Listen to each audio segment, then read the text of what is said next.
an upcoming documentary called Ballside Middle that's going to be really interesting, especially to basketball junkies of New York City hoops like Dan and myself. It's going to focus on a period of time from the mid-1970s to the mid-1980s of just a bunch of guys growing up playing basketball in Brooklyn. It's not about the stats, it's about the experience. The result of the experience is NBA or college or productive citizens that raise kids. The ball is what brings us there. The ball is our vehicle. The ball is the means to our end. Ball was the key to life. It was the key that unlocked the world for me. It opened up the world.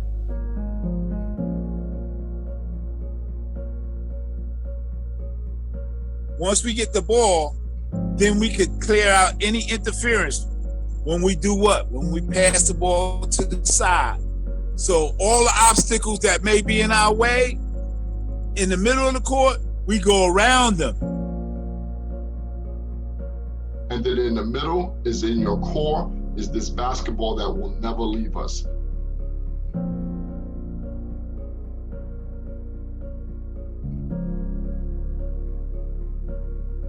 So my goal is to tell the story about very special times and people, because when I leave this planet and all of my buddies leave this planet, who's gonna tell their story?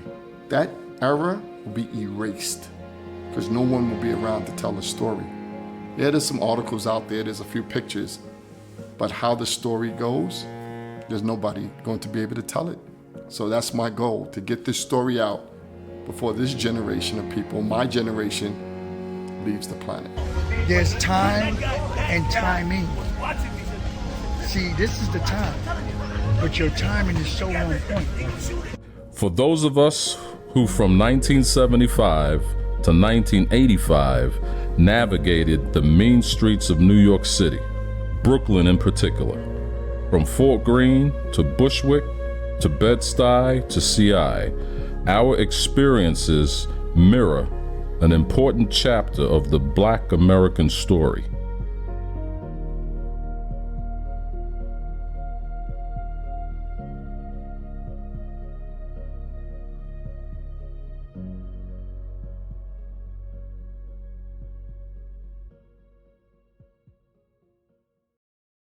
I was fortunate enough, and I say fortunate, to be born in Brooklyn, New York. And you know, when I think about Brooklyn, New York, I don't know why we're so proud about Brooklyn.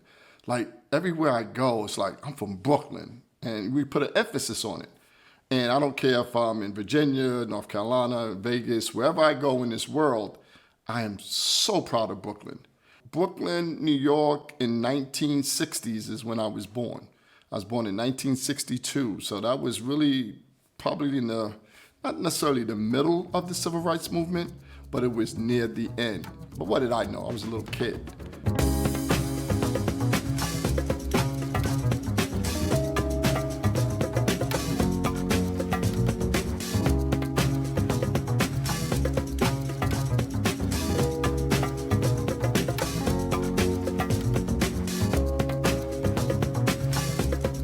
My mom said I was born the year JFK was killed. And then in 68, when my sister was born, that's when Martin Luther King was killed. And I do remember at 6, 7 years old, the riots in Brooklyn that happened after Martin Luther King was killed.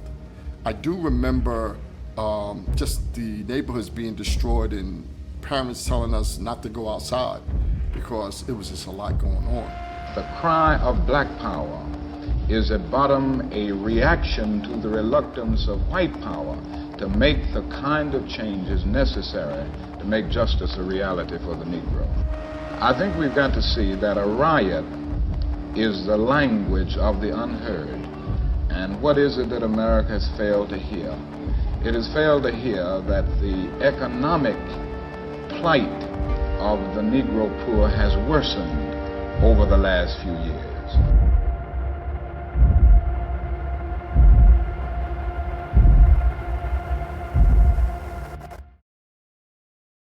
But Brooklyn, as I remember as a kid, a lot of parks, a lot of basketball hoops, a lot of imagination.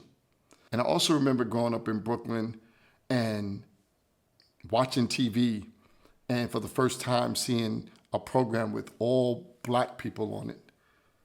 And that was Soul Train.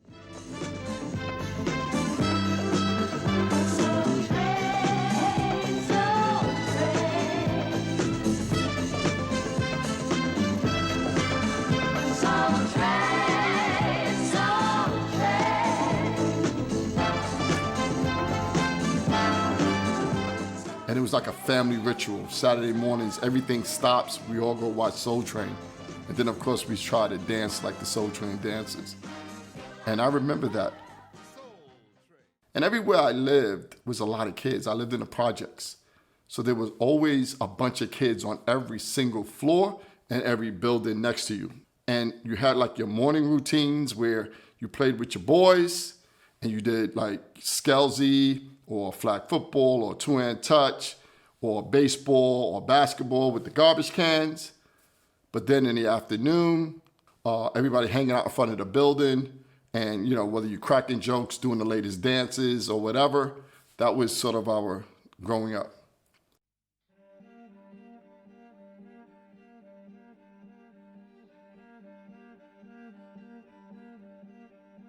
Brooklyn in those days, and even before, was designed for people like me, men like me. It was designed for us to fail. There was a lack of investment across the board. Bedford-Stuyvesant was an affluent neighborhood, mostly white, with factories and jobs and everything. There was a migration of blacks from the South to come get work because there was no work in the South. So they came up to New York and landed in New York City, and Brooklyn was one of those neighborhoods. In Bedford-Stuyvesant, there were jobs and they started working in the factories. So I'm assuming cheap labor, they were getting good jobs, but then they wanted to live in those communities. And so some of them started living in Bedford-Stuyvesant. So then the white people that lived there decided to leave. Subconsciously really believes that the Negro is inferior. And this is wonderful because it makes all white people so superior. And you have this marvelous feeling of being just a little bit better than all these black people.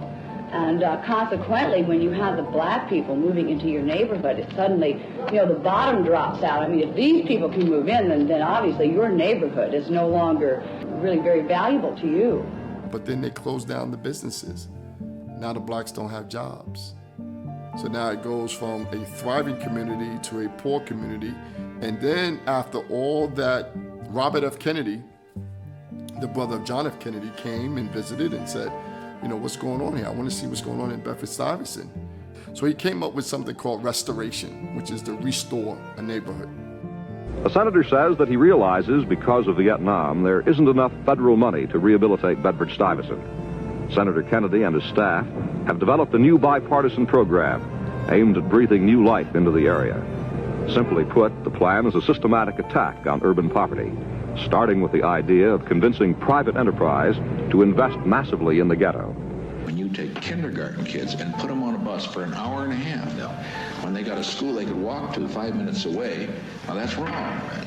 It's wrong for the white children, it's wrong for the black children. One of the toughest times, the toughest experiences I've ever had is racism as a result of desegregation busing. So this busing thing is on the heels of Brown versus Board of Education, which was supposed to desegregate the schools. A lot of arguments on whether it should have been done or should be done. But they figure, hey, blacks wanted to be integrated with whites because whites had better schools and better resources. The board has begun a saturation program, doubling education services in ghetto areas where Negro children have not had the opportunity to achieve as well as white children. So at 12 years old, I was a product of busing. I completed my public school up to 6th grade. I'm now entering my 7th grade. And as a 7th grader, I now have to go to school 10 to 15 miles away from my house. And it required that I leave the project, walk 3 long blocks to catch a city bus, not a yellow school bus. And as we traveled through the neighborhood in the early days, we welcomed a pretty neighborhood, beautiful houses, they were well kept. Coming from the projects, it was pretty cool. But I noticed that all of us would become less talkative and it would get really quiet. We felt like we were somewhere where we didn't belong.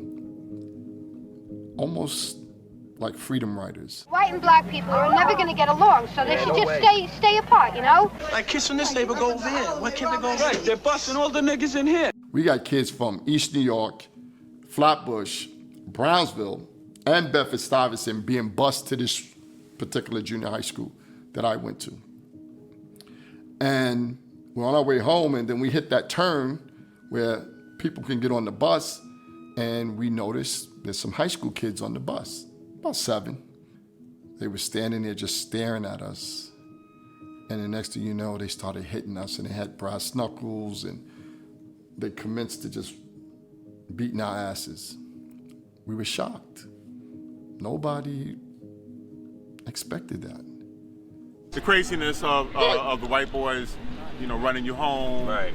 We got chased home from practice at least 3 days a week. Right. Once you got past Flatlands, you had to be worried about these dudes gonna roll up your car with baseball bats. Absolutely.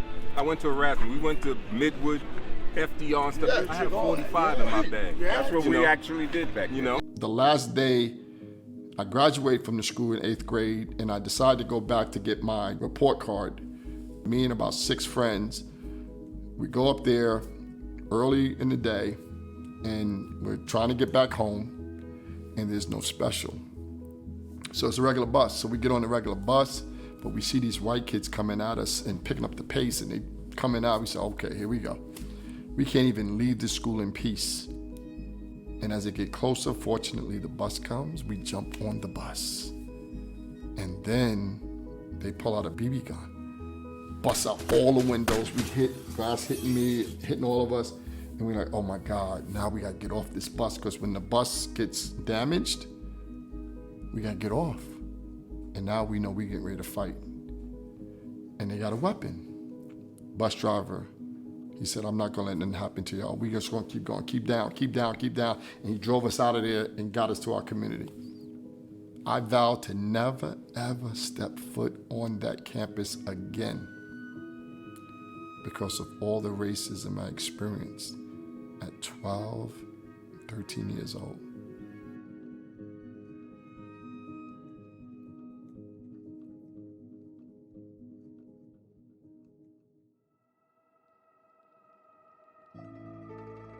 New York had many of its own perils. Remember, this 10-year period is the bridge between the end of the tragic Vietnam War and heroin addiction plague and the beginning of the epically violent crack cocaine epidemic. And for those of us who were there, trapped in between, who watched our family and friends get swallowed up, only we know what that felt like. There was no investment. There was no plan for us to be successful. Why did they put money into restoration? Because they wanted to decrease the violence. Why did they build so many playgrounds and parks? Because they want to see where we're at. They took away after school centers in the 70s because, New York City went into a default, had a financial crisis. The first thing they did, they went into our communities and killed all the programs. This was a very tough time for us.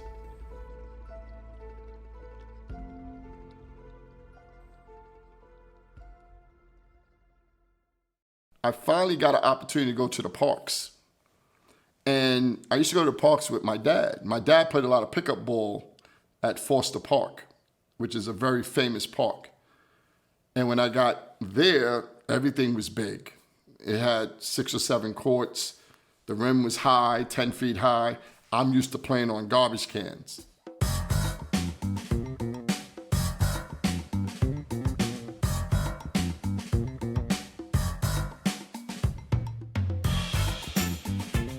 When we used to come out here to Foster Park, right after work, you had to wait online. You know how Foster was. I mean, we throwing the little kids off the court and throwing the big guys, you know, but that's how they learn. For years, we had the great ballers, but a lot of great ballers didn't come to Foster Park because of the element. We had a lot of gangsters, cats shooting right on the court. Fly Williams. Oh, man, Mike Dunleavy, Chris Mullins, all them came through Foster Park. We had some good battles, but we all still love each other. You know, once you on the court is something, when you off the court is all love, man. So, and you lose, it's over. Because the next was so long. You know what I'm saying? Like, they got me lined up 15 deep. Yeah, and if you ain't got no name, they don't know you, you ain't gonna get picked. There was a book written about the park, Heaven is a Playground. And it featured Fly Williams, who was legendary. It featured a lot of guys from my era, Eric Short, Mark Bailey. These guys were in this particular book. One of the features in there was a gentleman by the name of Rodney Parker. Rodney Parker, he was a jewel. Rodney Parker loved basketball, had one of the most amazing brains ever.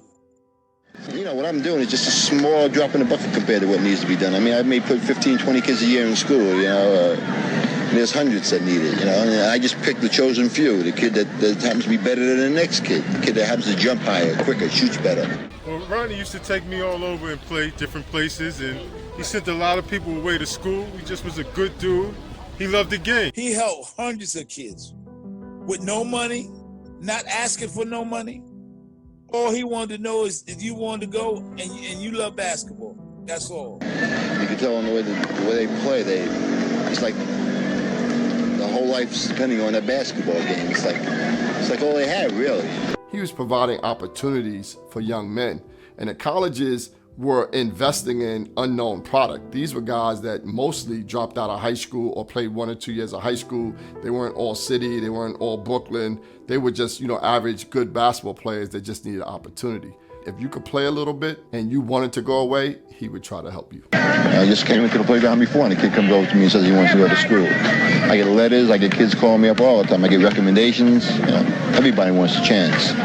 Whether it's fair or unfair, that's up to the individual. I do the best I can. I get them all they can get.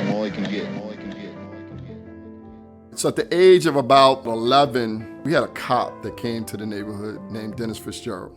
He was the only white guy that came into the park, all these brothers in the park, and he organized us. He did it all under the auspices of the PAL, Police Athletic League. So we used to practice at the precinct in the wintertime, but in the summer, we practiced at Foster Park.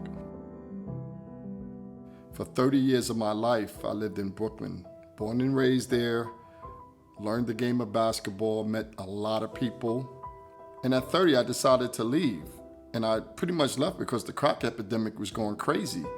And I said, I can't raise my kids here. At that age, I wanted to raise my family, and I couldn't raise them. I had just had a son in 1989, and I said, he can't grow up in this environment. It's not the Brooklyn I knew in the late 60s, mid 70s, early 80s.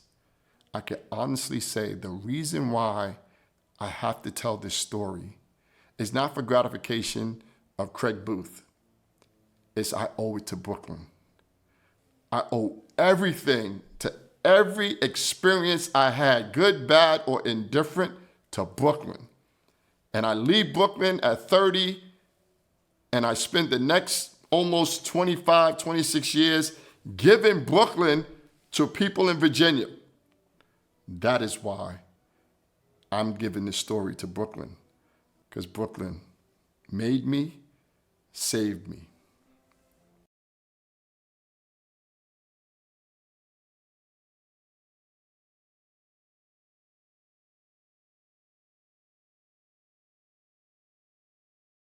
So when I looked at anchoring the documentary, where do I start?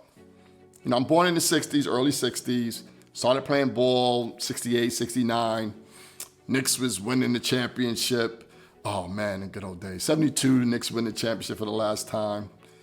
And literally, I had an epiphany, and it has to start at the most important location during that era, where it was sort of the central hub for basketball And there was a place called St. John's Recreation Center in Brooklyn, New York.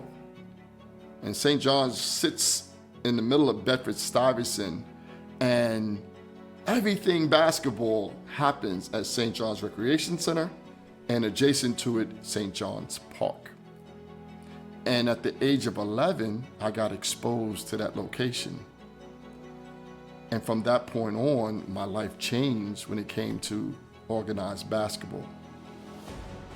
And then I eventually go down in 9th grade and I become a team member.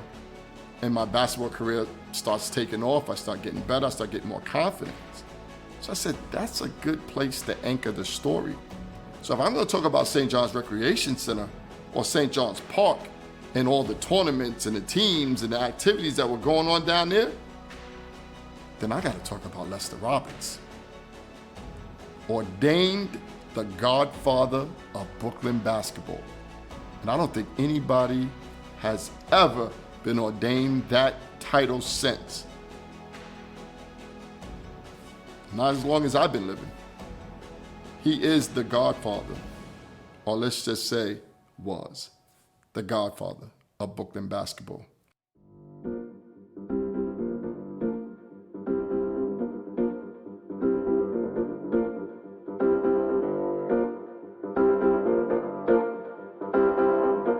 Now, Lester grew up in Bedford-Stuyvesant.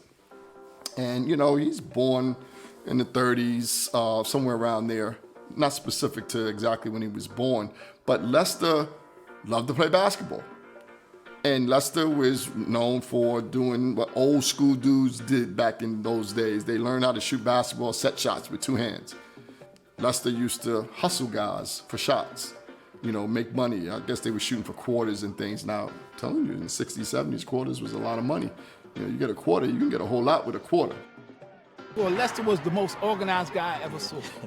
Everything was in order. And what Lester did that endeared everyone to him, he always made you feel a part of it. He made kids feel a part of it. He never called you by your name.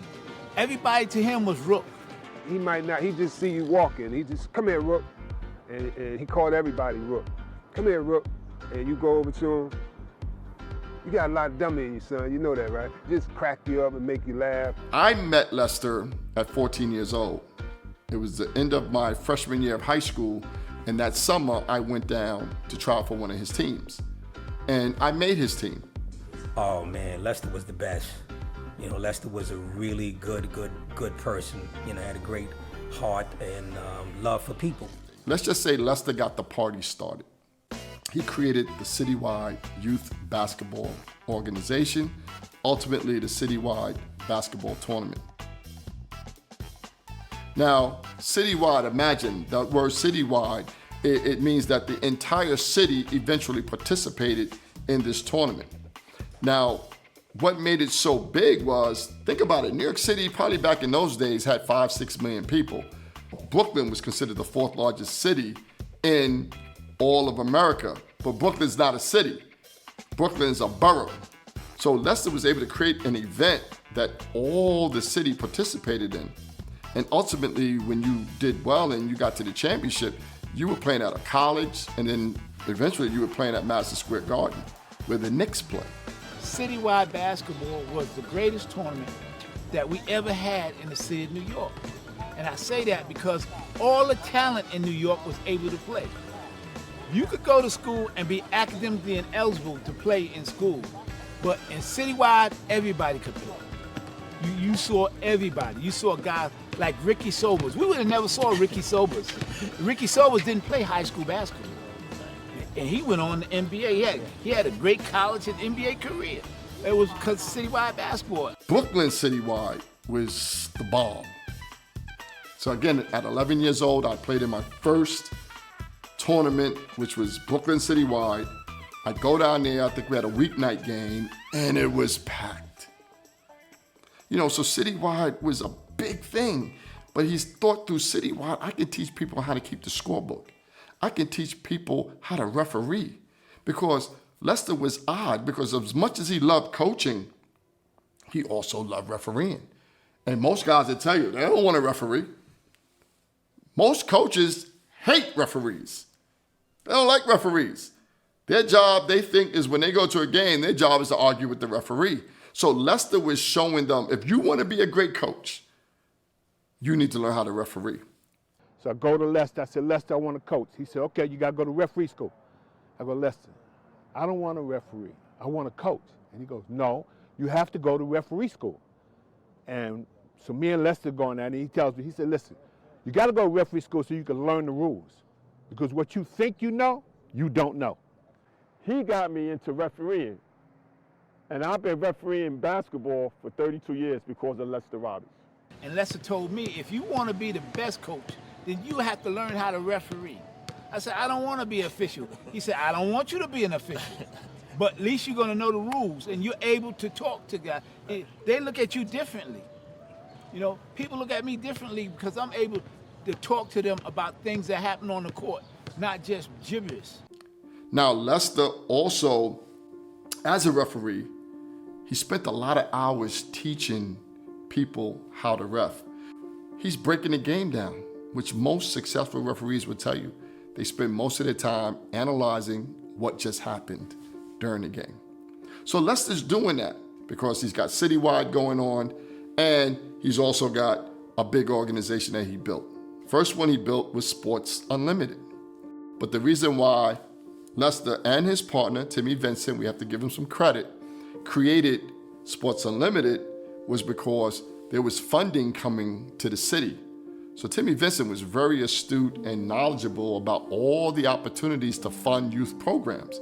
See, when we played youth basketball, not one youth paid $1 to play in anything.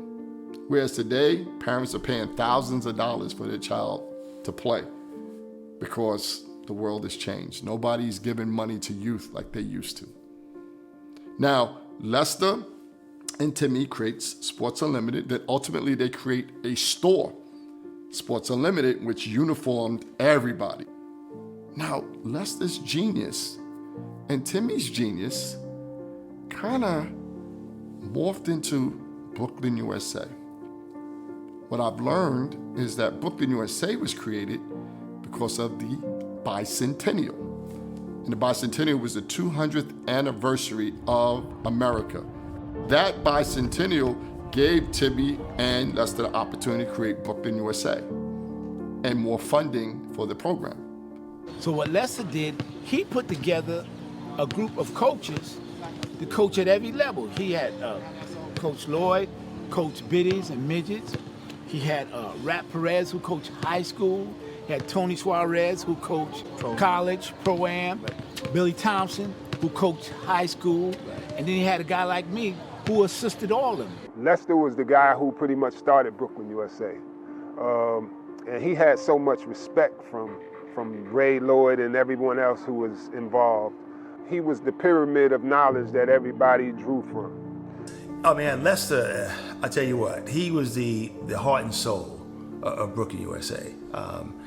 Everyone knew Lester. He was pretty straightforward. He was a hell of a coach. Lester was sort of the foundation for Brooklyn, USA. He got you in there and then he kept you. Brooklyn, USA, Sports is the greatest organization in the world, and I was happy to be part of that at a very young age. We were taught to play hard and play together, and we did it. Always played man-to-man defense, trapping defense, and pressure defense, and so, you know, it was no big guys, small guys, whatever. Everybody was the same, and I benefited from that. Winning all day, every day, every tournament. I'd just be like, is we ever gonna lose? Come on now. Every championship game, we playing Brooklyn, USA. Brooklyn, USA was tearing our ass up every championship game. Yeah, that's what we did. Now, when Brownsville played on Brooklyn, USA, during that time, Cosell, Skeet, Cosell. Now, every time we played them, they beat us no more than 2 points. Then we come back, beat them by 1. Now, if we played them 2 out of 3, they beat us 2 out of 3. We were so organized and we played so hard that teams literally lost the game before the game started. They knew who we were before we came to play with them. That's right. We had already played well against them. All the time. And it wasn't like it was a one-way street. Me and him, we battled. Me and Cosell, we battled. Me and Fred French, we battled. It was just a battle, and everybody had their own thing, their own special thing that they were good at. And Lloyd and Ray and Lester, to their great insight, they knew that when we came that we would add something to the mix too. So it was never a thing of whether we was gonna get playing time. We fought for playing time and we bust those guys' ass. We bust each other's ass in practice. And then the same thing with Brownsville, with Jocko, Jonesy, Dean, Willie Hall, same thing. You know what I'm saying? We couldn't play if we didn't wear jock straps. That's right. Remember that? Once no compression shorts, the coach would be like, yo, Let's talk about that, fellas. Talk about the culture. Look, they'll walk behind you and pop it. What? Nuh-uh. Yo, get out of here. No Fruit of Loops. Right. No Fruit of I'm Loops. telling you, there's no compression shorts. There was all that fly shit. You're not playing in your underwear. Get out of here. Right. Coach. Yeah. Right or wrong? Right. All right. I'm 10, 11 years old. What I got to put in the goddamn jacket? But you bet your ass I had 10, 15 of them. There you go. But Lester was able to bring Nike through Rodney Parker, who is a great gem in Brooklyn. He was able to bring Nike to Brooklyn, USA. And Lester's organization, Brooklyn USA, was the first organization that Nike ever sponsored. We didn't know who Nike was. I mean, I was rocking Chuck Taylors. Most of my friends rock Chuck Taylors, and if you have a little bit of money, you'll rock some Dr. J's, the leather version.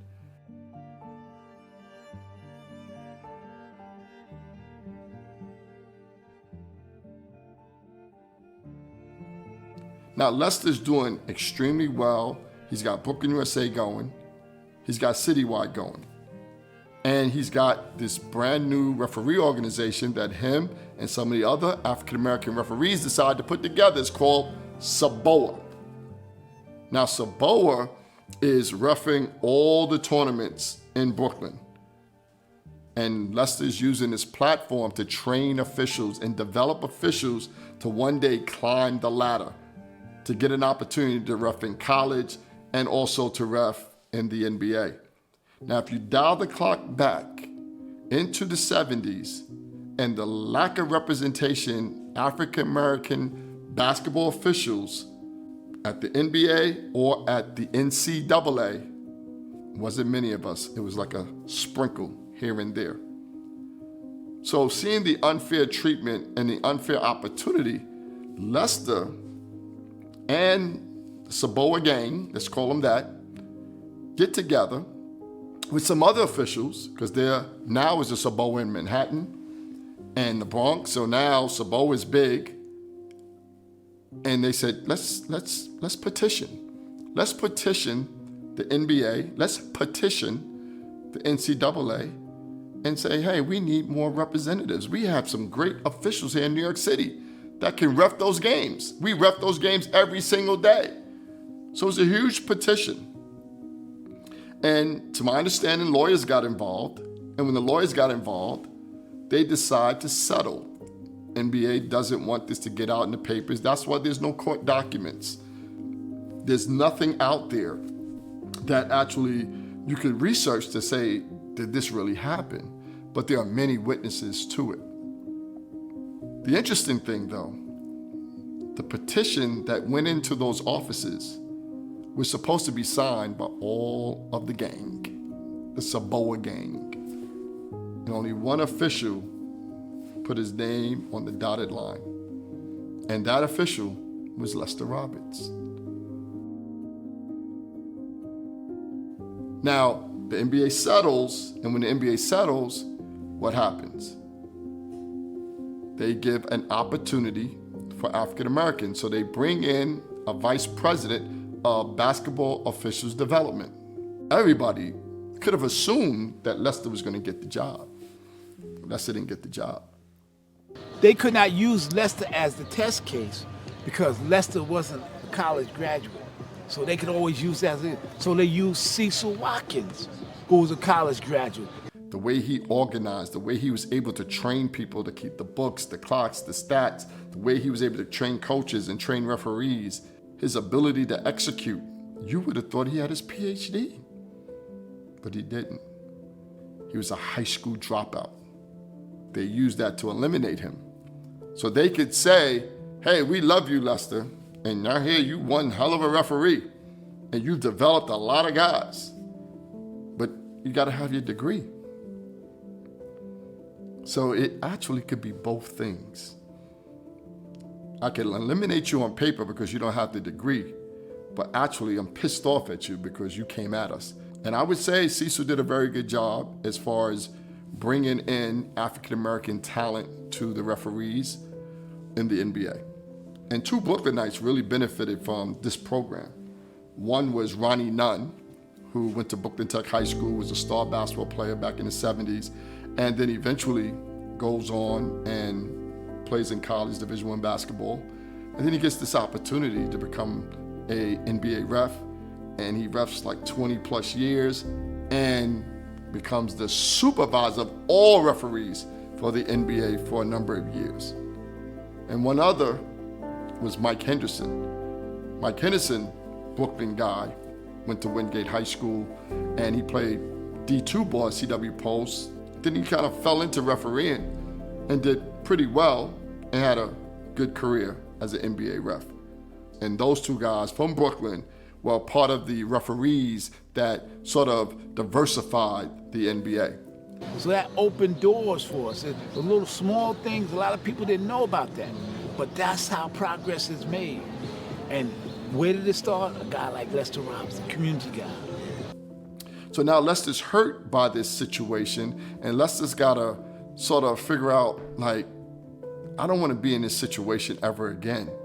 I don't wanna be eliminated from a dream, a goal, whether it's to be a coach or a referee, just because of my, lack of education. So Lester strikes gold, in my opinion. He gets to go and coach at a junior college and also attend and get his GED and then ultimately his associate's degree while at that junior college. But that junior college was not in New York. He had to go to Kansas.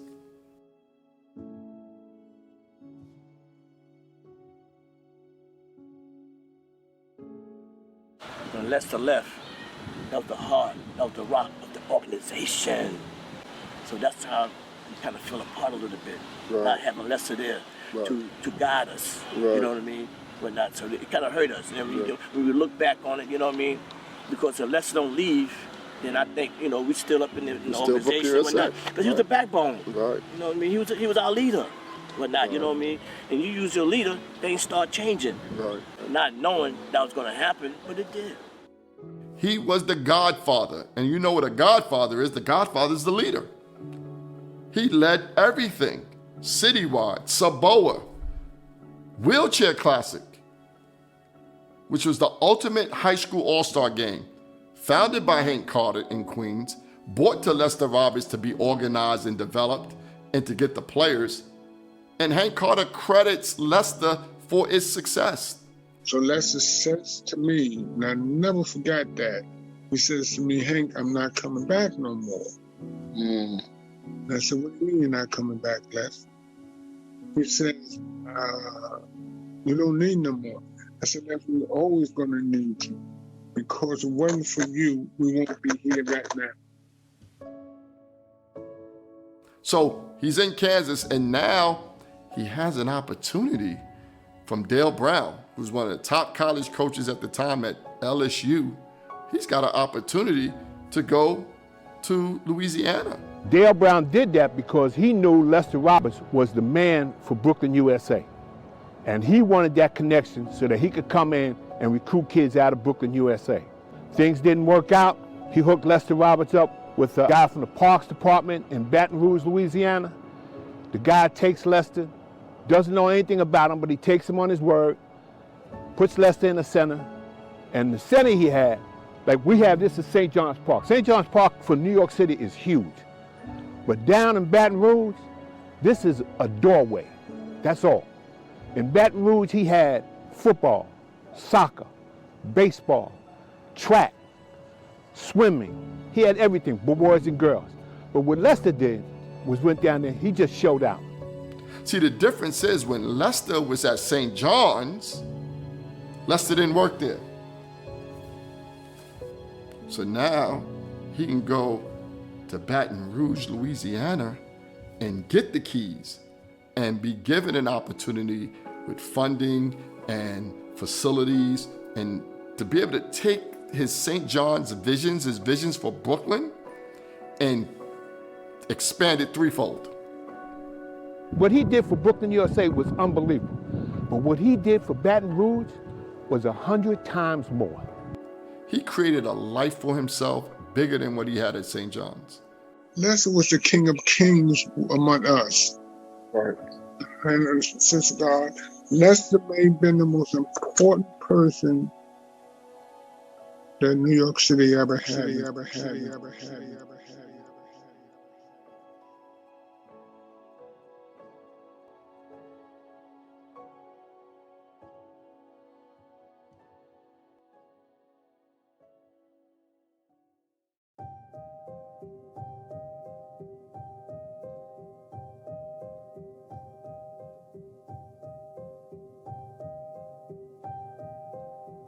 Lester Roberts had many proteges, and one of the biggest little proteges was Lloyd McCrory. He was big as far as responsibility, but he was a little guy in stature. But Lloyd was one hell of a basketball player. He has a huge reputation at Boys High back in the day. But after Lloyd stopped playing basketball, he got into coaching, and he started hanging around Lester, and he lived right across the street from St. John's Recreation Center, so had no choice but to run into Lester. Now, Lloyd, being a protege of Lester, he was given an opportunity to learn how to ref, to learn how to coach, and to just be up under him for all his little visionary things like Brooklyn USA and Sports Unlimited and all these other things. Lloyd is the starter. Every race, you need somebody to start. You need that one person to start, that one person to shoot the gun, that one person that brings all the athletes together. And that was Lloyd. Lloyd has been there forever. He has seen all the kids from the biddies on up. Out of the top 15 high school players in Brooklyn, I believe 12 of them Lloyd had coached.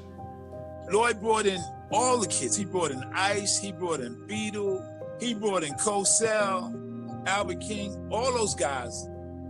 Because Lloyd has the perfect makeup to deal with young kids, to make them feel at ease. He had relationships with guys since they were 10 years old. And the way he disciplined them, the way he taught them the game, nobody thought that these young kids at that age would learn the game at that level. You know, I owe everything to Lloyd, you know. Lloyd was a great coach, good person, really cared about the kids. He gave up, like, sort of his, you know, life, personal life, to spend a lot of time with us. Lester, Lloyd, they were both my Obamas because they taught me about life. They took care of me. You know, they nurtured me. They gave me all the understandings to be a grown man at the age of 12. Lloyd has motivated a lot of kids, kept them out of trouble, kept them on the right path, showed them that, hey, there's a way to do it. I was teaching passing drills. Right. I was teaching how to make the layups. Right. You know what I'm saying? I was teaching everything that you need to have if you're gonna play basketball. It was like he built us from the ground up. You know, we started with the basic fundamentals and practices and passing and shooting and layups. You know, he looked like one of the homeboys, but he always had like a real serious face, like always analyzing and, you know, looking at talent and looking at the game, but a heck of a teacher. Lloyd taught me the game from scratch. You know what I'm saying? I did 3 seconds, you know, backcourt, you know, I learned everything. Lloyd McCrory made Cosell who Cosell is today.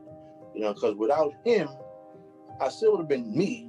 But my abilities may not have been there. He made me great. Well, I mean, I had the benefit of growing up across the street from the park where I could come outside and play 10, 11, 12 o'clock at night because my mom could look out the window. And we were playing with the lights on. We had Kurt, we had Kel, we had Brother, Rodney. We would come out and meet 10, 11 o'clock at night and play. So, I mean, I had that benefit where you have a lot of kids, they don't have a park. They don't have a recreation center. They don't have Coach Lloyd. Like Beatles said, we learned the game. We was taught how to take charges. We was taught how to pass with our left hand, bounce pass, chest pass. We was taught this thing at 10 years old. So we were ahead of our time. But he wasn't a loud guy, right? He was kind of smooth with it. His demeanor probably is the reason they call me Ice, because he was a cool coach. He explained stuff to you. He'll pull you to the side during a game and whisper in your ear what you're doing wrong. Lloyd never really raised his voice. He was always cool and calm and quiet. That was just his demeanor, you know. So that's one thing I kind of liked about him, you know, that he always handled himself well under pressure. He was probably the most impacted by Lester Roberts leaving Brooklyn. Again, being under his wing and Lester giving him so much responsibility and Lester depending on Lloyd so much to take care of the players and develop the youth. And Lloyd was very good at developing young players. When Lester left, it hurt him, but it didn't discourage him. This man's been working at that gym, St. John's Recreation Center, for 50 years. And I believe the first 10 to 12 years, he was a volunteer. And the rest of the time, he's been working there, directing basketball leagues, basketball tournaments, giving opportunity for all the talent to play. He doesn't cut anyone. He lets everybody play. Everybody gets an opportunity. From the age 12 to 18 that I was involved with Brooklyn USA, I think that was what made me into a professional basketball player. They should name this park after Lloyd. Yep. Put a monument in front of the building. Put a monument in front of the building, Coach Lloyd. You know, Coach Lloyd. I can't say no more, man. I don't know where I would be if I didn't have St. John's. Love you, Lloyd.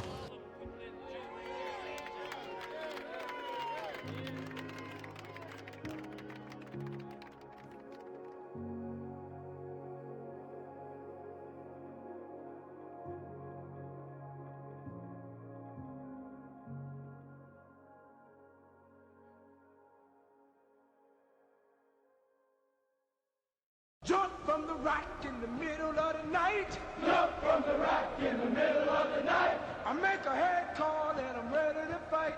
I make a head call and I'm ready to fight. Low right lay ya. Low right lay ya. Left right lay ya. Left right lay ya.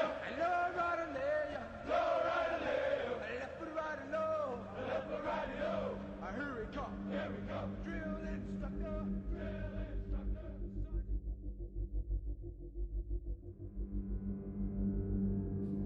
My junior year of high school, I was blessed with the opportunity to meet a man named Gil Reynolds. His journey and his story is very interesting. As Lester Roberts has touched me, he touched Gil Reynolds when Gil Reynolds was a softball coach. Now this man is a former military guy and he's coaching softball down at St. John's. And Lester and Gil are friends, and Lester says, you need to come coach some of these youth in basketball. He was definitely like Sarge in The Soldier Story. And all of those who don't know The Soldier Story, shame on you, go watch the movie. But he was very, very, very good for us. Muscular, diesel, cut, great physical shape, and didn't smile at all. Let me tell you what's so special about Gil. You know, back then, most of us had both our parents with us. And back then, we had discipline in the home. You know, we couldn't do certain things. You know, these guys now do whatever they want. Gil actually gave you that outside of the home. Gil Reynolds was crazy. He was violent. Now, this is what happens. He put the guys out there to scrimmage. Then after the scrimmage, put everybody against the wall, and he was talking. So me and my friend was talking amongst ourselves. So Gil came up to us and punched both of us in the knee. Boom! I was like, yo, what's wrong with this guy, man? He said, no. He said, when I'm talking, nobody talks. Then he asked me my name. I told him. He said, where do you go to school? I said, Canarsie. He said, oh, with that Mark Reiner. I don't like him. That's what he said. He instilled work ethic, discipline, had to be at his practice on time. You had to be at every practice. And he was no nonsense. He wasn't accepting just anybody. And you had to be a certain personality to be able to play with this man. Because I've seen him punch a couple of guys. And I remember their drill, he hold the ball in your hand, he hold the ball out. You're supposed to be in the defensive stands. And he hold the ball out. If you don't smack that ball in your hand, out of his hand, you got a problem. I see a guy who's in defensive stance, Gil had the ball out in his hand, out like this, and then Gil stood up because the guy didn't smack the ball out of his hand. Gil said, "Bow!" Smacked the boy in the face with the ball. Gil is responsible for developing and giving those guys and pouring into them the that you need to play at that level.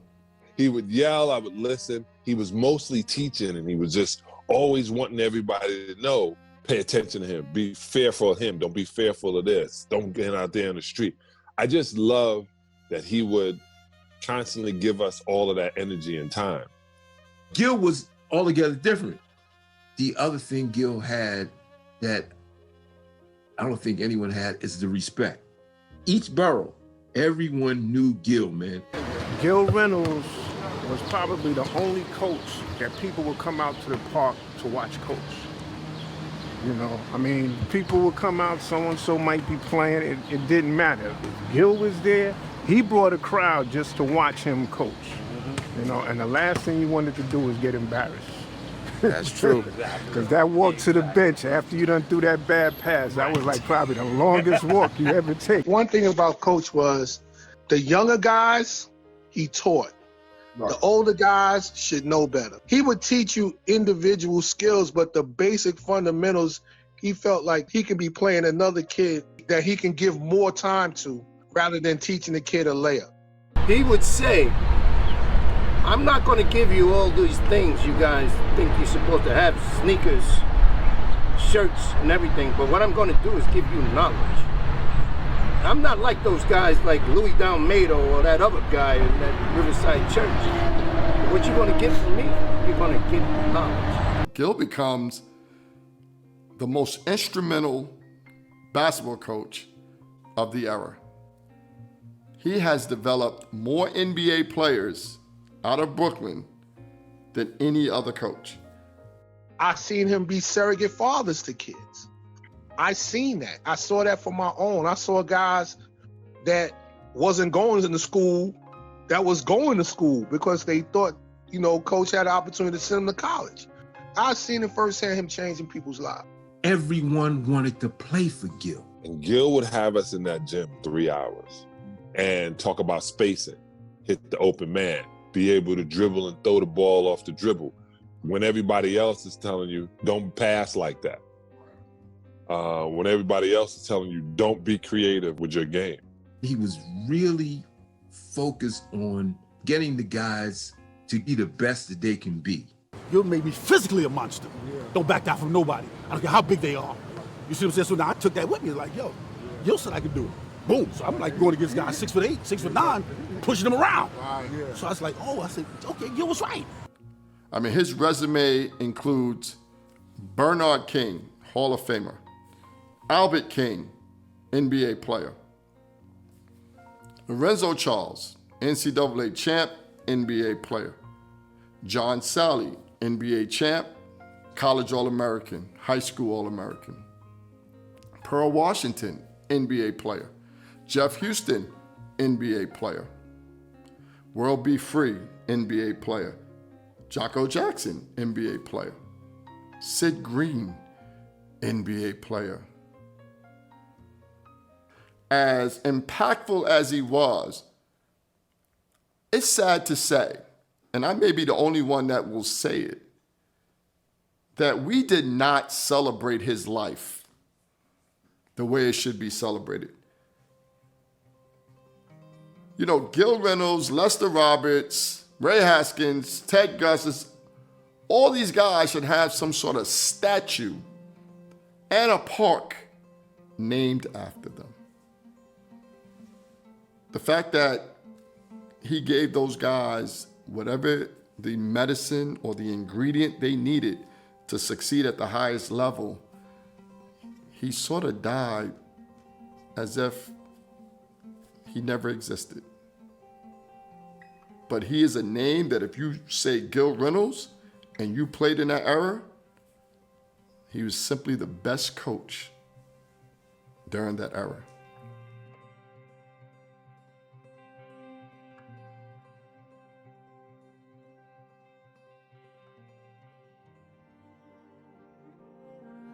So when Gil leaves to create Vanguard Oilers, the restoration program was picked up by George Murden, who is a disciple of Gil Reynolds.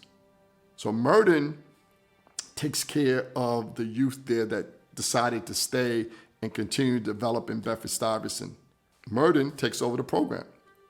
Murden was about developing the character of individuals. So the team that he had and the players that he had, which were very successful, they went up to Rucker and won the high school division of Rucker 2 years in a row, which is very hard to do. But Murden spent a lot of time developing their character, their leadership qualities. He was a person that definitely coached lives, more so than just players.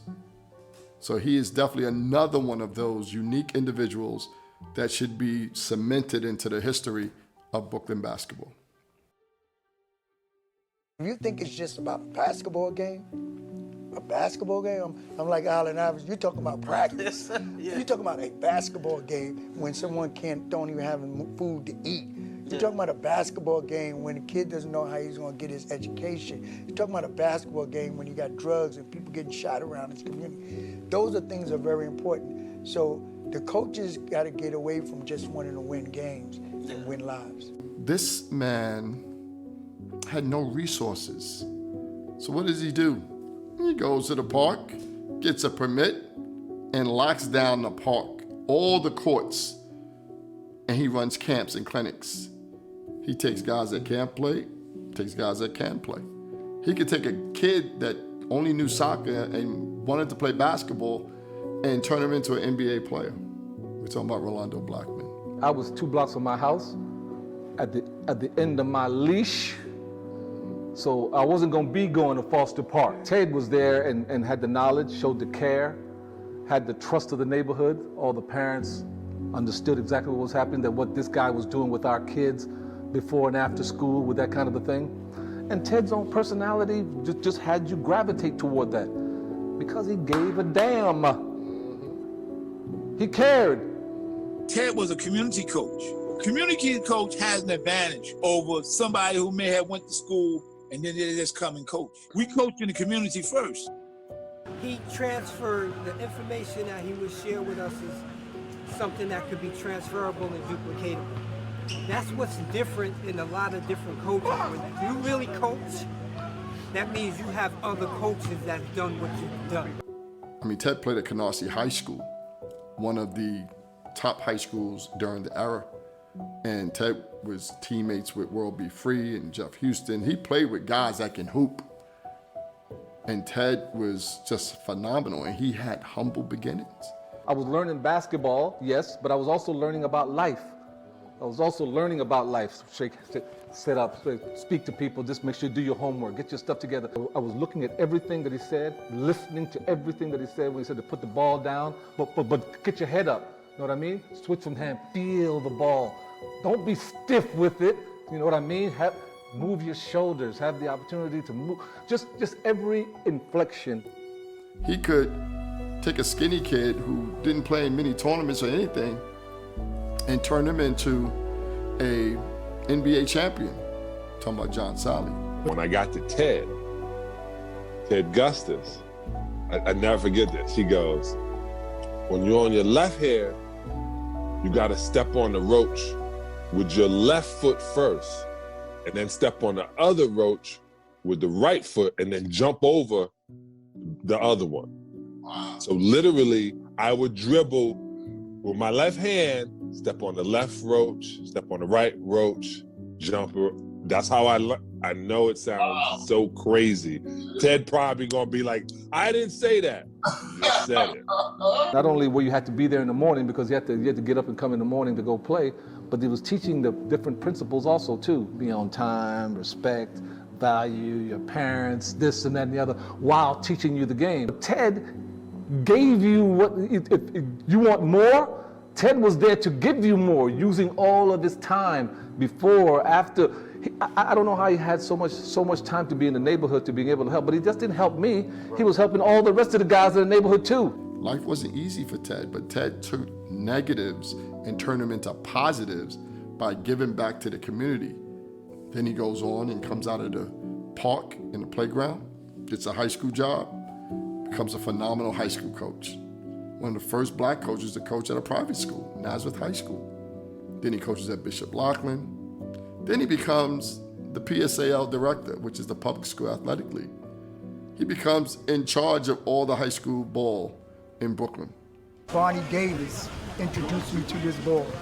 And the reason why he introduced me to this ball is because it was a time when Martin Luther King had just gotten killed. And basically, we was out there rioting, beating up people, Hispanic people thinking they white. We didn't give it though, we just was going crazy. And he was a young coach at 22 years old, and but he was smart enough to introduce me to this. I started playing this game in the 8th grade, started playing. One summer it took me, and I was hooked. The important things that Ted filled in those times were just completely impactful, life-saving. It gave me the path and the opportunity to move forward, not only in the game, but also in life, to being able to see a future. But along the way, he's still doing entrepreneurial stuff. He's motivating, he's coaching lives. He creates this One Breath campaign. He's all over the place, just trying to keep messaging and helping people do better. And he's an author, I'm an author. He's a motivator, I'm a motivator. I got him beat though, I'm a filmmaker, he hasn't done that yet. I'm sure he'll do that real soon. But Ted is a phenomenal treasure that Brooklyn loves and will always appreciate.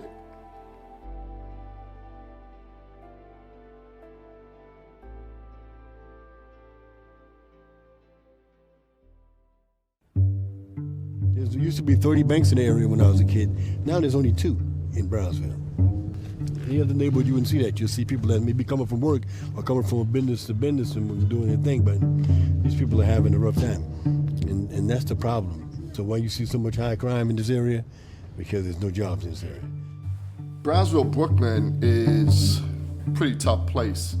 And living in East New York, I was right next to Brownsville. And the place to play was the BRC, the Brownsville Recreation Center. But when you think about the BRC, you think about Jocko Jackson.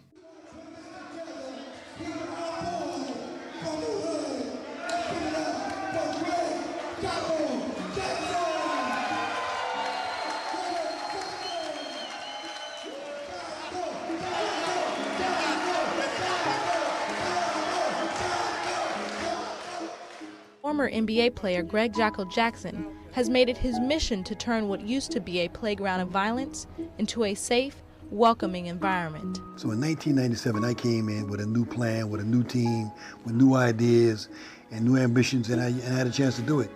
And mainly it worked because I'm from the neighborhood. So what does he do? He invests in the community. He started building community things. He creates the Brownsville Jets, thanks to Lester Roberts. But at the end of the day, Brownsville becomes better. Ranked the #1 rec in New York City by the Parks Department, this center is recognized as an important asset, not only to Brownsville, but to Brooklyn. But when you're on the streets, it's a different thing because you're in danger of getting hurt or killed.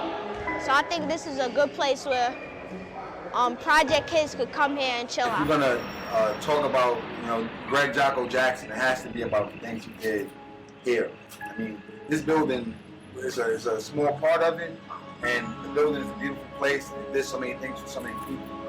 The community that he helped change, or he was trying to fight to change. Here we have the highest crime in the city, so you want those kids in the building. Crime in the area has declined tremendously since Jocko and his team of friends took over.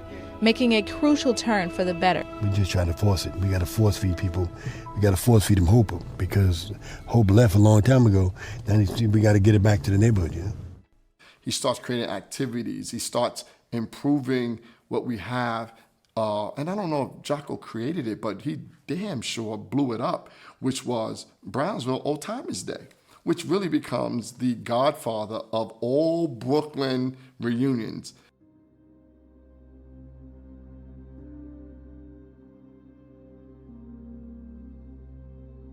Now, sadly, Jocko left us early. Jocko died at a young age, and it really hurt the community because it was unexpected. And he was really doing big things, and he was really trying to, change the community. I know a lot of young people today, they look at Nipsey Hussle and they see what he was doing, and his unfortunate death is like, man, here's somebody invested in the community, building the community out, and he has an unfortunate, untimely death. Jocko was not murdered, but Jocko did leave the planet early due to a health issue, and it was like a big letdown because he had so much momentum, so many good things going. I recall when I would come back to visit and I would talk to Jocko about the things I'm doing in Virginia, and he applauded and he kept saying, keep pushing on, keep doing the things that you're doing. We need a lot more young brothers. First walk in the door, I want them to feel this beautiful, bright, friendly atmosphere that we try to, produce here. A lot of things that Dow does and Jocko used to do, they feed the community. When we were up there during this COVID season and people didn't have meals, Dow was running a big program and they had to shut the gym down so they could house the meals that they were giving to the Brownsville community. Dow is a significant community guy, but Jocko took him under the wing and empowered him. Jock prepared me for this day. Okay. By going to, traveling with him, going to dinner with him, sitting across the table and him telling me, I'm not gonna be here forever. So sooner or later, you gotta step up to the plate and take over. And you are capable of doing everything that I did because you was around me all the time. So the decisions that you make is gonna be for your community. Not for you personally, but for your community. Jocko was a father, a brother, an uncle, a mentor. Love Jock to the end of the earth. He coached me for the last 15 years of my basketball career. Summer League, 50 and over. Jocko's just a great guy, and I owe a lot of my success to Jocko. Because Jocko watched me down here since I was 14 years old. And I just want to give Jocko some big ups, man. We have just everything that they want to do, we can do. Where does your enthusiasm come from? Because I can feel it coming back. There's this is a time right now where people are starting to get that hope back. Hope left a couple of years ago. Hope was out of here. But now hope is back in the neighborhood. Hope is here, and people are starting to see and starting to dream like they used to dream. You get a chance to dream the way these kids are dreaming and do the things that we're doing, then wow, I think it's going to happen real fast. It's going to happen pretty fast.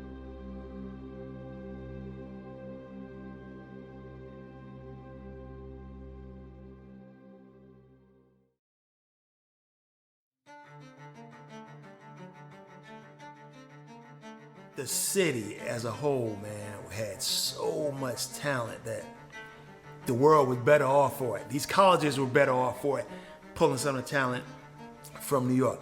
New York was the Mecca. Being the Mecca is defined by its players and its schools. We don't just say we're the Mecca because we're arrogant and, we just wanted to say that. I mean, during that time, we knew that Brooklyn basketball reigned, and that everybody wanted to either see or play against Brooklyn basketball.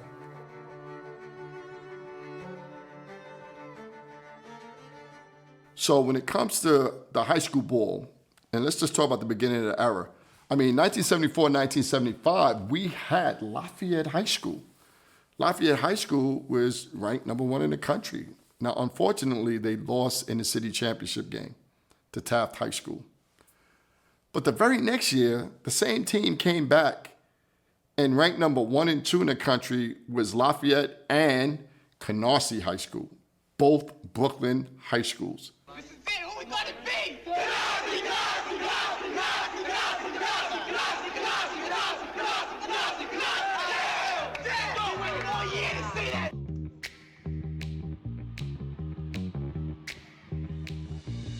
It was definitely a good matchup, and they did something that year that they normally don't do.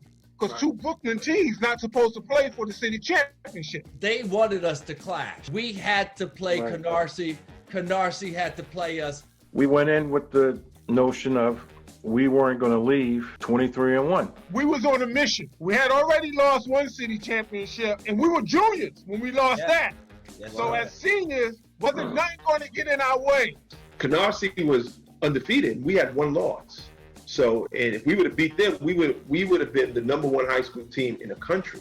You have all of these schools in the country, and you have two Brooklyn high schools ranked #1 and 2 going into the championship game, and it never would happen again because they don't want Brooklyn to play Brooklyn because Brooklyn's dominating high school basketball. So they changed the rules because of Lafayette and Canarsie. In 78-79, Boys and Girls High School wins the city championship, led by Richie Gordon, Mo Sanford. The general, Frank Mickens, Coach Mickens. I've had a vision since the day I stepped in here, that we were going to move and we were going to move quickly. Before Boys and Girls reached the championship win over Benjamin Cardoza, the last time they won the PSAL title was in 1979 under head coach Frank Mickens. Philosophically, the spirit of Frank Mickens is still alive in members of that 1979 championship team. Well, Mickens was a different type of cat. Mickens didn't like the guys that was the gangsters, the hard rock ball players. You had to be a student with him. After he won the city championship, stepped down, becomes the principal of Boys and Girls, and eventually becomes the high school principal of the year a few years later. He's like the John Thompson of high school. He was an innovator. He was new, took chances. He didn't care about what the public says about him. He was his own person. He was in really a very tough school, a very tough neighborhood, but nobody messed with Coach Mick. So when Mickens was there, he was my coach as well as my dean. Right. And what he said was one day, he put a basketball and books at half court. He says, none of you suckers is going to pros. And as a young cat, we like, what you talking about, man? He says, I need you to get your education in case if you don't go to pros, you have something to fall back on. I learned a lot from Frank Mickens in terms of his dedication, his hard work, and what he has. Don't worry about what the public says. Just be yourself. Do what you have to do to be successful and help other people. That was another thing that Frank Mickens and John Thompson had in life, helping other people in life as well.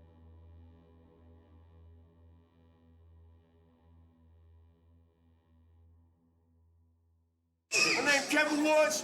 I played for Brooklyn, USA since 1978. Then I went to Alexander Hamilton. We won a city championship. That's what the fuck we did. Coach Ray Haskins. Yeah, Coach Ray Haskins, yeah. Hard. That's what we did. These boys are nothing on us. Ran through them like Grant ran through Richmond. Now, fast forward to 1980, 81, and what happens? Alexander Hamilton, led by the institution, Ray Haskins, wins the city championship. So Lloyd followed the path of being a rec coach, a youth coach, a tournament coach. Ray Haskins followed the path of being a organized coach, high school coach, and then ultimately a great college coach. It goes back to Lester for me. Lester got me the job at Hamilton. In 1976, I became the JV coach there. And then the coach, Kenny Fiedler, left to go to Bushwick High School, so then I became the varsity coach. A lot of players came because they saw that I was a teacher. I didn't have to recruit them. At Alexander Hamilton, there was talent that was older than me. Coach Sell, Nate Sims, Lionel King. Those were the upperclassmen when I first got on the team my sophomore year. And those guys were tough. Ray is a hell of a coach. Tough-minded, man. I think our first practice with Ray, he wore us out. I couldn't bend my arms for a week. The way Coach had us practice, was physical. It was no crying involved, you know, and it was just a physical environment. You know, a lot of kids that play in my biddy program, program, you know what I'm saying? So, you know, it was much easier to help him. So when he gets the job, what I'm gonna do? I'm gonna funnel my kids into this. It was almost like an extension of Brooklyn, USA. Lloyd happened to be Ray's assistant. So we had both great coaches coaching us in high school. As a result of that, having great coaching, and then other great players around, you know, it was just a recipe for a championship. My senior year, we had a meeting. We was like, listen, this is our last shot. You know what I'm saying? It's either do or die, swim or fly. If you can't swim, you're gonna drown. You know that. While at Alexander Hamilton, I had a record of 179 and 16. Almost every year of his high school career, he had an all-city player. But you know was the key person that put us over the top? Andre Irvin. You know, like I said, I came from the street, so I brought heart to the game. In basketball, is you have no fear. That's the way I put it to them, and that's how we did it. And then Ray survives them closing the school down, which some believe it was closed down because he had too much talent. He knew the meaning of hard work. He put us through the ringer, man. He taught us. The institution is responsible for developing so many people's lives, including mine. He taught me how to referee basketball. He taught me about running tournaments. He taught me about being a good coach. One of the biggest supporters of the Ballside Middle documentary.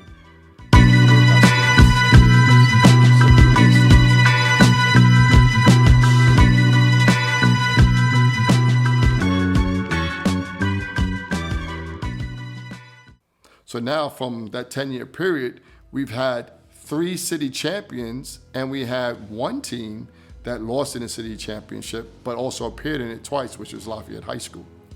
But then we got to go to the private schools.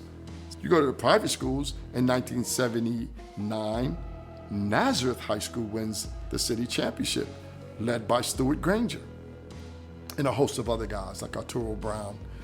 In 81, Chris Mullen leads Xaverian High School to the city championship. I believe in 83, Bishop Loughlin wins the city championship. So in the 10-year era, you had city champion runner-up Lafayette twice. You had city champion Canarsie, Nazareth, Xaverian, Bishop Loughlin, Boys and Girls, and Alexander Hamilton. That's 6 city champions and 1 runner-up. So a total of 7 teams appeared in the city championship game in the 10-year period. Now let's dial back into the players during that era. So in the early part of the era, we had All-Americans like Stretch Graham from Lafayette. We had Earl Nesbitt. We had Ron Chisholm, Fuller. Then we had the Canarsie crew that I mentioned earlier. We also had Boys and Girls, Richie Gordon, Mo Sanford. We had Larry Washington, who went on to play at St. John's from Canarsie. We had John Sally. We had Chris Mullen. We had Pearl Washington. We had Jerry Ice Reynolds, who, by the way, made it to LSU thanks to Lester Roberts. We had Beetle Washington. We had Roosevelt Chapman, who was an all-city player and wound up going to Dayton High School and becoming one of the greatest college players during the NCAA tournament, where he led Dayton all the way to the Elite Eight. There was something called the Suicide Division. My high school coach, Bob Sherman, who basically was one of the greatest coaches in New York City. He also won High School Coach of the Year in the early 90s in New York City, in all of New York City. He had to coach against Lafayette, Canarsie, Lincoln, Boys and Girls, Jefferson High School, Alexander Hamilton's High School, all trying to beat each other in the same division. They were murdering each other. Brooklyn was pushing out such great talent that they wanted to minimize our representation in the playoffs, and they were successful in doing that. So that's your high school scene.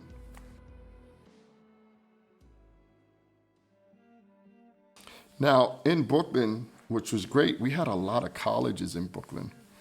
We had St. Francis, Brooklyn College, during the era, makes it to the Final Four, which was a phenomenal accomplishment. led by assistant coach Ted Gustis, and probably the greatest high school coach in the era, Mark Reiner, who coached the undefeated teams at Canarsie. I had a lot of good times there at Brooklyn College and with my fellow teammates. You know, it was a good academic school. You're going to get a good education. When, you know, Mr. Reiner came and Ted Gustis came and Eisenberg, the team ended up really attracting players. We also had LIU for the first time in the school's history.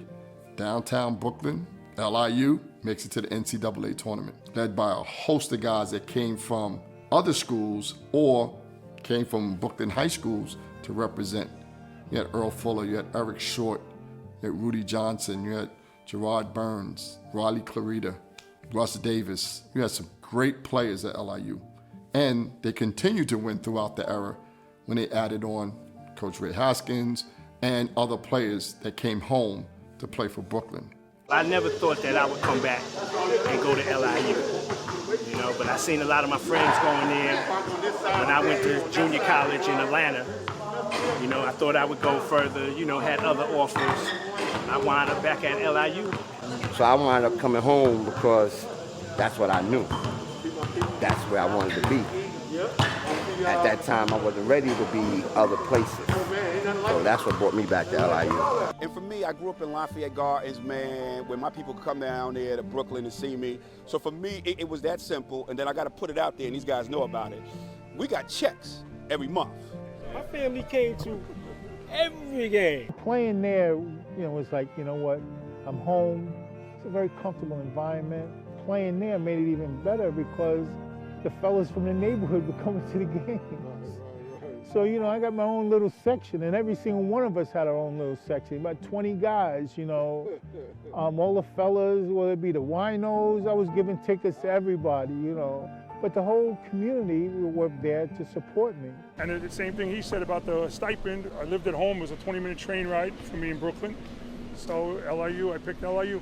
There was opportunities to even play Division I basketball, and even at the junior college, Kingsborough Community College, New York Tech. Basketball continued to develop for guys at the high school in Brooklyn at these colleges. But one of the biggest things in the basketball community was tournaments, and to be able to play tournaments year round, whether it's in the winter or whether it's in the summer. And this is aside from high school ball or junior high school ball or college ball. This was community ball, and we cherished it. It was such an important and integral part of our development as young men, as well as basketball players. We had to be very active in the community. I was playing high school basketball in Brooklyn, and there was talent everywhere. All of the schools had a Division I level player. And you were prepared because the summer tournaments that you played in prepared you for it. But people's reputations are created by playing originally as pickup ball. So over 30 parks in Brooklyn. And so you could be playing in Soul in the Hole in the early afternoon, Brevoort at 7 o'clock at night, or in the beach from 11 o'clock in the morning until maybe 3 o'clock in the afternoon. And then end up at the BRC, you know, the following day. And then down at Tillery in the afternoon, and then St. John's in the evening. The competition was just everywhere. Like I said, every school had a Division I level player. Some of them had 3 or 4 of them. And plus the guards were all of quality because they were taught by the same coaches, the same type of training. Those community coaches that were there for the players that played for the team, they also had people that weren't on the team. I know when I played for George Murden, we had like 25, 30 people at practice. So you honed your skills, whether you were a top player or not. And I know in my environments, everybody was treated equally. Everybody had to run. Everybody had to do push-ups. You had to bring your A game every time you got on the court.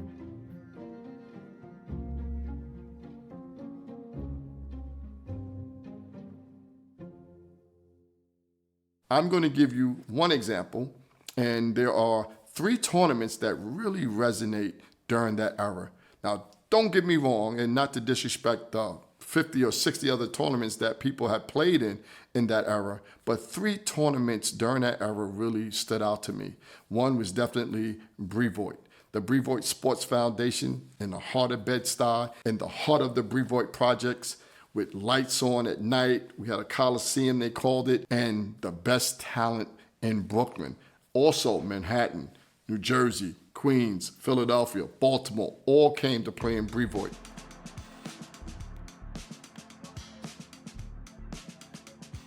In the early 70s, this was the #1 basketball tournament in Brooklyn. Phenomenal, absolutely phenomenal. The Coliseum is still here though. It's great to see the Coliseum still set up in the lights and everything. It's still here. New York was the Mecca.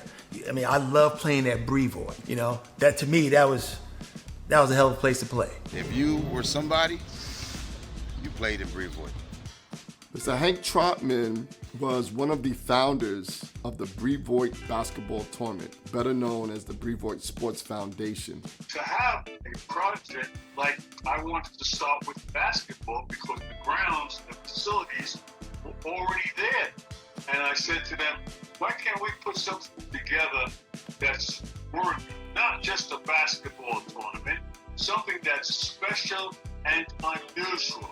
One of the greatest tournaments I ever played in. Great crowds, great competition, some of the best basketball I've ever seen. This was our Rucker. And if you know anything about the Rucker up in Harlem, this was our Rucker. We had the same type of crowd, people sitting on fences, people all over the place. We had more bicycles outside our tournament grounds than most tournaments had people. And I remember as a kid watching Sam Worthen put in some work. And that's the first time I saw Sam Worthen play. His vision, his leadership, his ability to run a team was phenomenal. I was so fixated on Sam Worthen that I decided at that very moment I was going to pattern my game after Sam Worthen. I became, to some, Baby Sam. We just didn't want anybody coming in. We wanted kids who were really concerned and who wanted to really participate in basketball on a high-level basis. The second tournament that we have to talk about, and I mentioned it when I talk about Lester Roberts, is citywide. I mean, from 9, 10 years old all the way through 17, the competition in citywide was incredible. And when I played for Gil, I played in citywide in Queens as a junior, but I played in Brooklyn citywide twice. And I'm telling you, just the environment, the atmosphere, you can make a name for yourself again. We like tournaments where you can make a name for yourself, that after you play and you do well, Brooklyn's talking about you. Making a name for yourself then means every time you play, people are going to come watch you, and now you got to step up, and you got to do the same thing or do better. And that pressure made you a better basketball player, made you more competitive, made you more talented. But the last tournament, and I didn't play in this tournament until I got out of college, which was in 1984, was Soul in the Hole. Now, Soul in the Hole, just the name itself, just resonates. Soul in the Hole. They don't even need a court to play ball. They'll just play on the sidewalk, play in the street, play anywhere. That's how it is here. BK, where the basketball is the best. And in the place to be, as you can plainly see. Soul in the Hole was the pro Rucker of Brooklyn. I'll put you like that. Everybody knew about Soul in the Hole. I didn't care where you could be uptown in the Rucker, you could be anywhere. Soul in the Hole, in my opinion, in 1983, was the best tournament in New York City. It started with the Niles brothers, and Ray Haskins and a few other people started this Soul in the Hole tournament in Bedford-Stuyvesant. Now, when they started it, pro players actually played in Soul in the Hole. Soul in the Hole was jumping. Back then, I can remember sitting in 44 as a little kid, man, watching NBA guys in 44 Park. Soul in the Hole was the second Pro-Am tournament that was started in Brooklyn. Now, there's 3 versions of Soul in the Hole. There's the original that happened prior to our era, that happened probably in the early 70s, late 60s.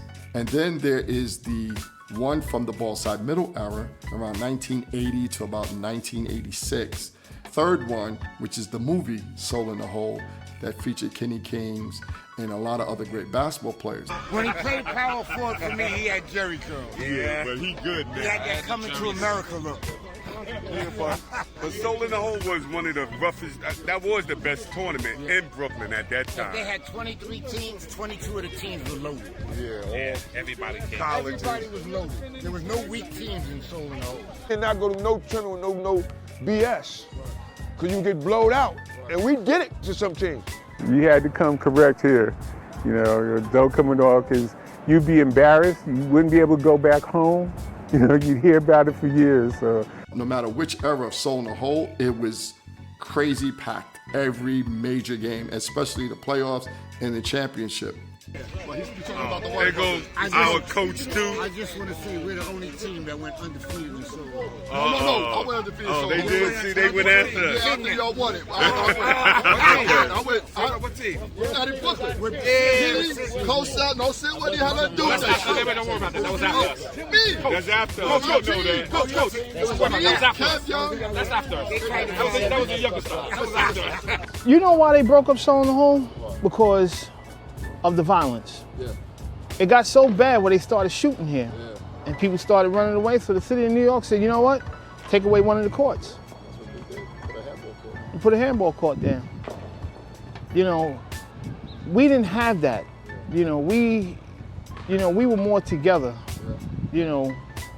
And the thing I liked about Soul in the Hole, when the game was over, we used to sit right up here and we used to laugh, talk, and joke. Yeah, until it got dark.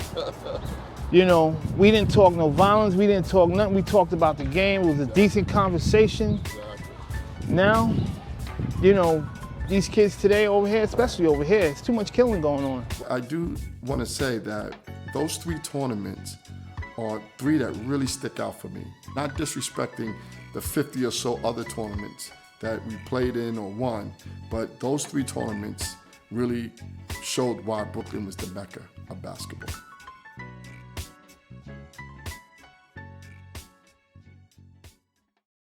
To sum up a Mecca, what we did in the era, we took a look at the NBA encyclopedia and we said, how many Brooklyn Knights that played high school ball in Brooklyn actually played in an NBA game, suited up, wore NBA uniform between the years 1975 and 1985.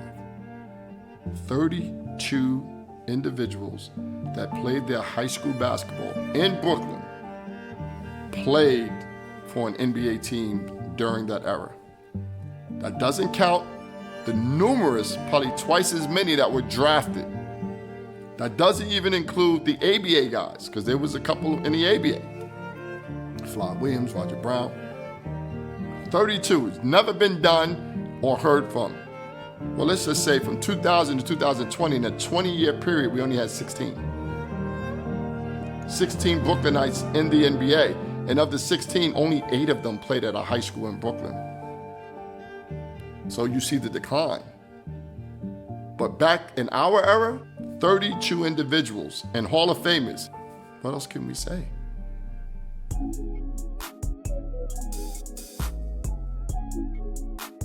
People who cared about kids. Lester Roberts, who owned a sporting goods store, would spend his own money to buy team uniforms and drive us to tournaments in Baltimore and other locales. Gil Reynolds, the consummate coach, who taught me the fundamentals of the game and to respect the game and your teammates.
What he was, what Jay-Z was for Brooklyn. He was that for Brooklyn then.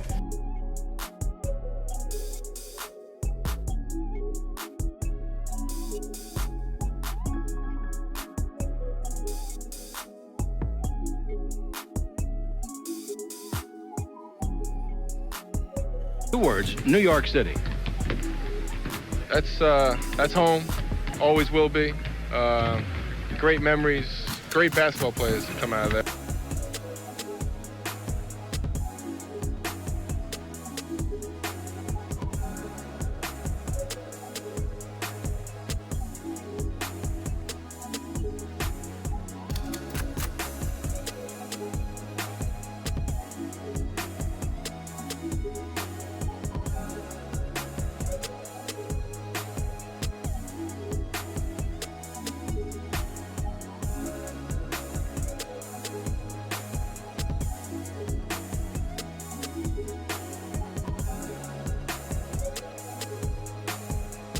Edwards gives it up. Sally with one on the clock. Oh, heartbreaker for Chicago. He ran all 24 seconds and then drilled it.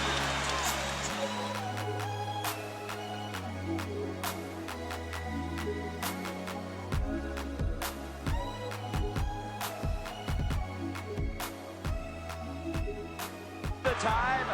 Wittenberg. Oh, that's a long ways.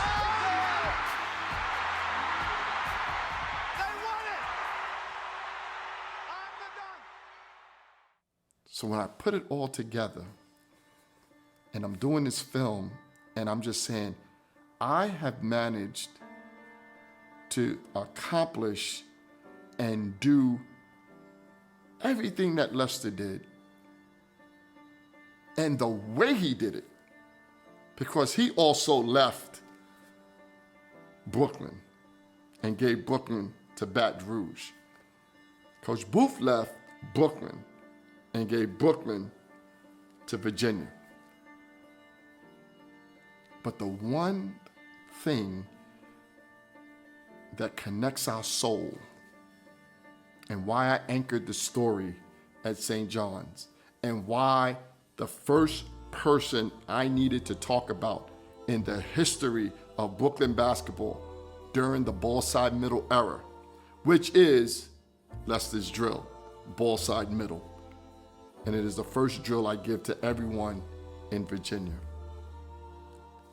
The spiritual connection to this man was that he left the earth on November 29th, the very day I was born, November 29th. So many parallels, so many of the same journeys, same actions. And at the end of the day, he leaves on November 29th, 1998. But I was born on November 29th. And I discovered that during the filming of Ballside Middle. Lester Roberts is, in my opinion, the executive producer of Ballside Middle. And he's doing it from heaven. But he's been preparing me for this moment ever since I met him at 14 years old. Can't be explained any other way.